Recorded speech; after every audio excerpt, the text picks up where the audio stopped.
This video contains spoilers for the ending of Resident Evil Requiem. Like, right now. I'm gonna talk about the ending in 3, 2, 1, go. Resident Evil Requiem has you blasting through hordes of zombies throughout the course of your playthrough. But how many do you actually have to kill? Because at the end of the game we discovered that there is a cure to the viruses, so any zombie spared is one we could save by injecting it with Elpis. The problem is, I'm not sure the cure is gonna work on this guy, or that one. So I took it upon myself to try and go through the game killing as few foes as possible. By using precise movement, our environment, and maybe a few glitches here and there, we'll minimize casualties as much as we can. And when death is unavoidable, we'll try and not be responsible, so that Grace and Leon don't end up in jail for murdering people that could have been saved. We'll also have a kill counter at the top of the screen, and before we begin, I want you guys to try and predict what you think it will be around for each character. Enjoy the video. We first start playing as Grace, with her heading to the Renwood Hotel to investigate some strange murders, when this guy jumps us out of nowhere and impales himself in front of us. Now, if he died from that, it would have been a problem, but he's still fine afterwards, so that's not murder, right? Oh no, what did I just do? Okay, there's no way that counts as a kill, right? He survives. Like, he got poked through, he doesn't die from such a short fall.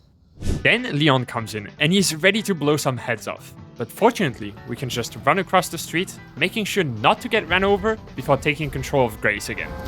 This section thankfully has no killable enemies, so we're not risking much. We just run to the cart, grab the screwdriver, run away, and we're good. This is when things get interesting. In this section, Leon has 5 zombies to kill, and only once these 5 are dead, then 6 more spawn. And once these are dead, the game lets us leave the area by using the chainsaw on the door. We are not allowed to leave, as long as a single enemy is left standing. So, we can't beat the game without killing anyone. But I'm not just gonna kill all of them and call it a day, so we're gonna have to get creative. My first thought was to get the chainsaw dude to kill everyone else with the chainsaw. And he did seem to hurt them at times, but no matter how hard I tried, he never delivered the final blow. So would I have to just give up and kill 11 innocent, albeit slightly aggressive zombies? Absolutely not. After quickly getting rid of this first chainsaw guy, other enemies can pick up the chainsaw. And lo and behold, they have different moves with it. And they can do this. When that happens, the zombie whose stomach is being chainsawed dies after a few seconds. So I knew what I had to do. Murder the first dude, and then get all of them to kill each other, and then murder the last zombie remaining. When more spawn, get them to kill each other, and once again get rid of the last remaining one. Surely then, most of the murders are not my fault, right? Even if I'm aligning them perfectly so they get a chainsaw thrown at them, no one can blame me for their death. So, I just did that, and let me tell you, it wasn't easy. I guess the zombies like chainsawing Leon more than they do each other. But eventually, only one was remaining. And we dealt with them. Now 6 more enemies come in, and we repeat the process. But before we do, pick one of these 6 zombies. If the one you pick survives, you win. Let's do this.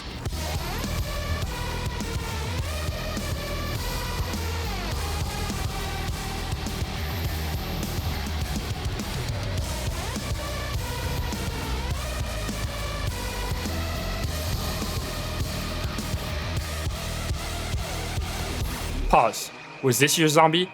Congratulations! Whatever Leon does to it next, he will come to your home and do it to you as well. Comment "Wahoo! I won!" to claim your prize. Going back to Grace, we are now in my favorite section of the game, the care center. I honestly thought this would be a nightmare, and I would have to, remove some enemies to be able to go through. But it was pretty smooth sailing, at least at the start. I ran past everyone on the west wing to grab the jewel and the first quartz. Then I got the east wing key card and the pouch upgrade. After running through the operation room, these 3 zombies blocked the path ahead. Now, it might be controversial, but I decided to shoot a leg to get through. I understand violence is uncool, but I'm trying not to kill anyone, so I think blasting some kneecaps is fine. I'm sure this doctor would rather be alive with a leg missing once he gets injected with Elpis, as opposed to not getting the vaccine at all. Also, as long as me shooting their legs doesn't end up making them die, then I'm not guilty. You can't charge me with murder if no one is dead. Surely me saying this won't come back to literally bite me in the ass later on, right? Anyway, once upstairs we meet Chunk, and fortunately we can squeeze past him on the way in, collect a corrosive, get screamed at a little bit, and then squeeze past again on the way out. Now, I know it's possible to kill him using the blind guy, but I'm not doing none of that. My boy Chunk is getting a dose of Elpis at the end of my playthrough. This gives us our second quartz and we can start working on getting the third. First, we head on over to the garage to collect the artificial lungs. The problem is that this guy gets in the way, and I have played on the insanity difficulty before, so I thought maybe I could save his life by shooting the engine of the truck. But alas, it seems we have to shoot him to survive this encounter. I'm sorry buddy, but you gotta go. Goodbye. Once both organs were acquired, I rushed to the examination room to put them in, but Grace wouldn't do that if the surgeon was aggroed. So I got him to follow me to another room and then rushed back to use the items. Here I thought for sure I'd have to commit another murder as Grace, since this guy has the level 2 bracelet I need to progress. But I swear to God, if we just go back to the central hall and then come back, this happens. Oh my god, I'm gonna have to get another kill. Like I can't do anything. Wait. Sir? Oh, thank you. Then, Grace, who clearly has never played a single Professor Layton game in her entire life, refuses to try and solve this puzzle, and chooses to risk a young girl's life instead. Thankfully, by sprinting directly to the puzzle, we can barely squeeze past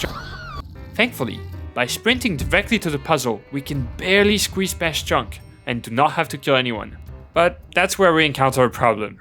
Here, Emily is solving the puzzle, and Grace needs to defeat 4 enemies and then a blister head. I thought maybe this was on a timer, but no matter how long I waited, Emily just refused to collect the quartz. I even tried to use up all of my ammo and knives just to see if the game had a failsafe, in case someone gets stuck here. But that didn't work either.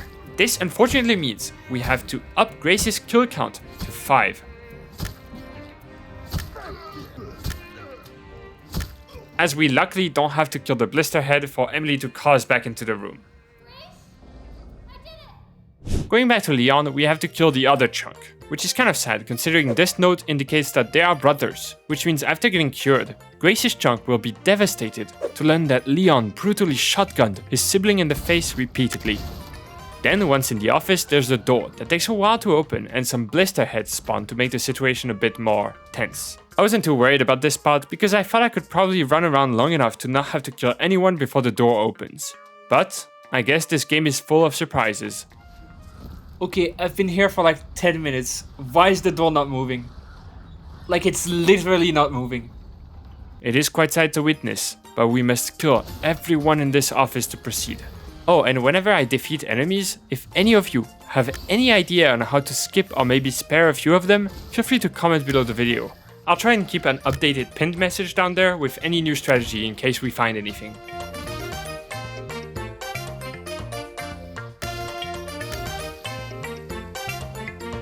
The basement section didn't have me too worried, because the girl can't be killed anyway, and the zombies are never really blocking our path. But then something hit me.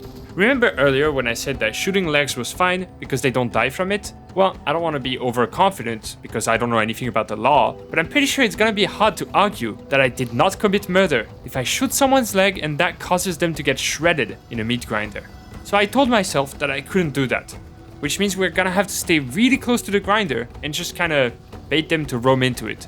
This worked surprisingly well, and it can't really be my fault since they're the ones attacking me. In the next section we can run through everyone, so once again, no murders there. In typical Leon fashion though, this rooftop section literally requires us to kill everyone to progress. So, yeah.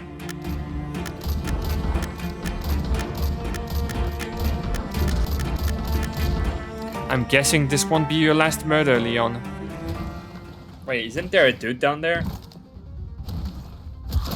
After running past the enemies in front of the church and going in, I did discover something though. This guy usually transforms all of these corpses in the room into blister heads when we pop his pimples. But if we take our time and only shoot his head, for example, he will eventually die without ever doing that. This means we only have to kill one monster instead of everyone here. You know, that's still a small win. In the next gray section, I was trying to come up with a reason why the girl dying isn't really my fault. But opening the roof onto someone who burns when exposed with sunlight is pretty hard to justify. I'm not sure the "she definitely survives that" angle could work either, considering the state she ends up in. So yeah, another kill for Grace. Then Emily transforms, and despite my best efforts not to shoot her as Leon, the game forces my hand and she collapses. So that's one more kill for Leon. Or is it? We're now approaching the part I was dreading the most, Raccoon City. There are so many enemies here. I was expecting to have to at least double if not triple that number in no time. But I still tried my best. I dodged all of the lol spiders and made sure to murder their mom quickly so they don't have to suffer too much emotional distress. Considering this is a spider and not a transformed human being, I guess it isn't murder, and I doubt they'd go through the trouble of giving it Elpis anyway, but the spider is kinda cute, so I'm still a bit mad we have to get rid of it. That's a +1 in my book. After that, I was pretty surprised to see that we can run through a lot of things as Leon. We can sprint past everyone and grab the distributor, sprint some more to collect this first fuse and also the second one to open the garage door. I was starting to think that maybe this wouldn't be so bad after all. I went to the gas station to pick up the gas can and fill it, but you can't do that unless you kill every single enemy here. But things weren't too hopeless, right? There was a chainsaw zombie in this area. Unfortunately, the same rules as last time apply here. The first zombie cannot kill anyone with his chainsaw, so I have to kill him anyway. But wait a second, there's fire everywhere. And surely if the fire hurts me, it hurts them as well, right? So I started kiting the zombies into the fire as much as I could, but they wouldn't fall. I was starting to think that maybe the fire didn't damage them or it wouldn't deal the final blow, but then this happened. Now, considering the fact that it took around 2 minutes to kill a single zombie with the fire, and that we need to kill around 15 of them, I knew I would be here for a while. I developed a pretty simple strategy consisting of pairing whoever is holding the chainsaw in front of the building so everyone stays in the fire as much as possible. Also, once again, I didn't allow myself to fire a single shot here, even if it was non-lethal, because then I feel like Leon would be held somewhat accountable, and we don't want that. I did die a few times, but after about half an hour, I eventually got the second chainsaw zombie to spawn. No, I parried that, I promise I parried. I promise. Yeah, so since I suck at parries, I decided to just run in and out of the building and have everyone slowly burn to death. Once the final zombie spawned and everyone died, there is more fire. So I just looped him over and over again to the top of the building and then back inside. You guys like the little timer I added? How do you think this smells, by the way? Probably not that good, right? Wait, what are these guys even doing? After about half an hour of running around, I started thinking that maybe he was immune to the fire and I had to dispose of him myself. But to be honest, I had been there for so long, it felt weird to give up now. So I waited. And then I waited some more. Eventually, I kinda gave up hope and started looking at my phone while going in and out of the building, and after a grand total of 1 hour and 7 minutes, this happened.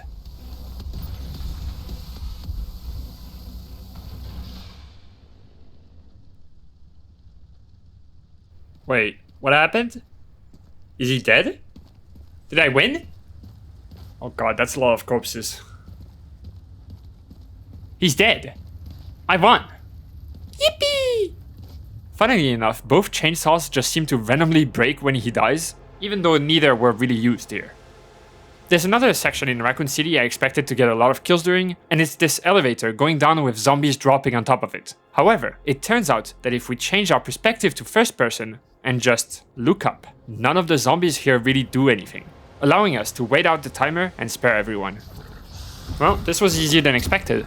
No, don't bite! We're fine, guys, we're fine, see? In the bike section, we don't actually have to murder all of the dogs, but Leon does refuse to drive forward if we don't murder these two, so yeah, I suppose we must. I'm sorry, doggies, but you gotta go. Bye-bye. We can still give a shot of Elpis to all of the other good doggos, though. They deserve it for doing such a good job. Oh, and let's not forget to shoot Victor here, to cancel his rocket launcher attack. Or he murders some of the dogs himself. And I know it's technically not our fault, but they don't deserve this fate. Also, let's feel free to shoot his bike at the end of the sequence, because if we don't, we die, and also we know he doesn't perish from that, so we're safe. RPD and the orphanage sections of the game don't really have any enemies that we'd have to kill anyway, so we can brush these aside. But then, Super Tyrant is here, and I thought for sure we'd have to kill him. Actually, I did, and I moved on with the game. But then a discovery was made by Squared Phoenix on Discord that changed everything for me. They figured out a way to make him fall off the map by standing in a specific spot and having him grab Leon. While their discovery apparently would not help defeat him quicker for the speedrun, it would help me greatly, since that would mean one less murder for Leon. It took me a few attempts, but eventually I got it to work. Now, I'm not sure it would be super easy to find him floating out of bounds to administer a shot of Elpis, but I still didn't murder him, right? Our next foe is Splint 43, and the first ceiling we encounter blocks our path. So let's just parry and... Why did it die from that? Then we run past the rest of them until this point, where our path is blocked again, and we have to shoot 2 more. I'm sorry, little plant. I have to get rid of you. As for the boss itself, there's not much we can do here, so I gunned it down. But when it was on low health and the explosives got exposed, I got curious to see what I could do. So I ran around the area for a bit, trying to maybe glitch past the plant. And then I decided to just wait. And I waited quite a while. Can you let me out, please? Oh, okay. But eventually this happened. Wait, what? I didn't do anything, I promise. So I guess that was another boss that I didn't have to murder myself. Once inside the Ark with Leon, we get ambushed by 3 guards, and I tried my best to run past them, but the game wouldn't allow me to do so. Since I couldn't get around it, I wanted to stealth kill all 3 of them in order to minimize their suffering. This turned out to be much harder than I thought. These guys have some sort of sixth sense. Nah, how did you even see me there? Eventually, I did get a clean run though.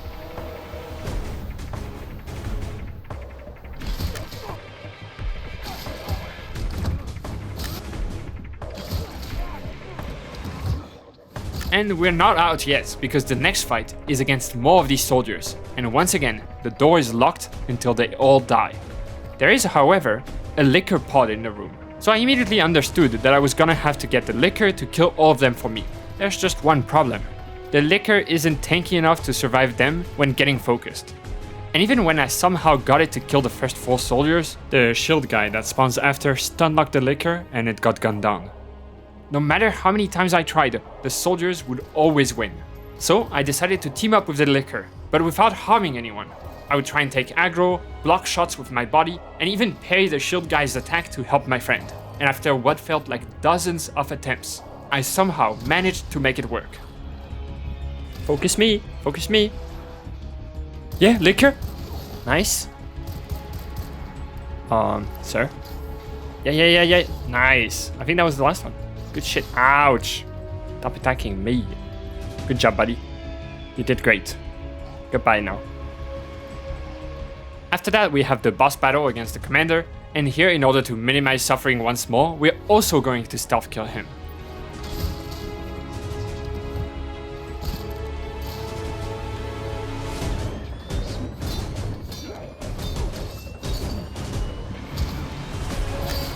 Also, it's debatable if that's a kill, because if you move to the next room and then come back, his body is gone. Let's count it still, but you know, there's hope. Now we have a final area full of liquors to go through with Grace and then with Leon. And I'm not gonna lie to you, there isn't much happening in either of those. Both can pretty much run past everything and collect the things they need to collect without really having to fight at all. That is until we reach the end of the Leon one, and 6 liquors ambush us and prevent the elevator from coming.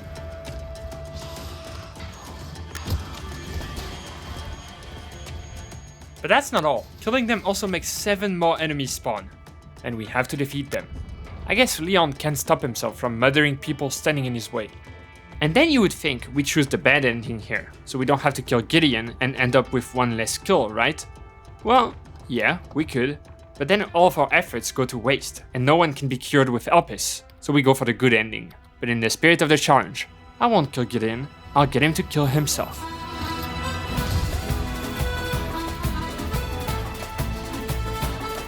After his final transformation though, I do have to put him down. And that's the whole game. Leon ended up with 52 kills and Grace 6. Not bad at all. We can now save hundreds of people by giving them the vaccine. If you enjoyed the video, be sure to subscribe for more content in the future. See you next time, everyone.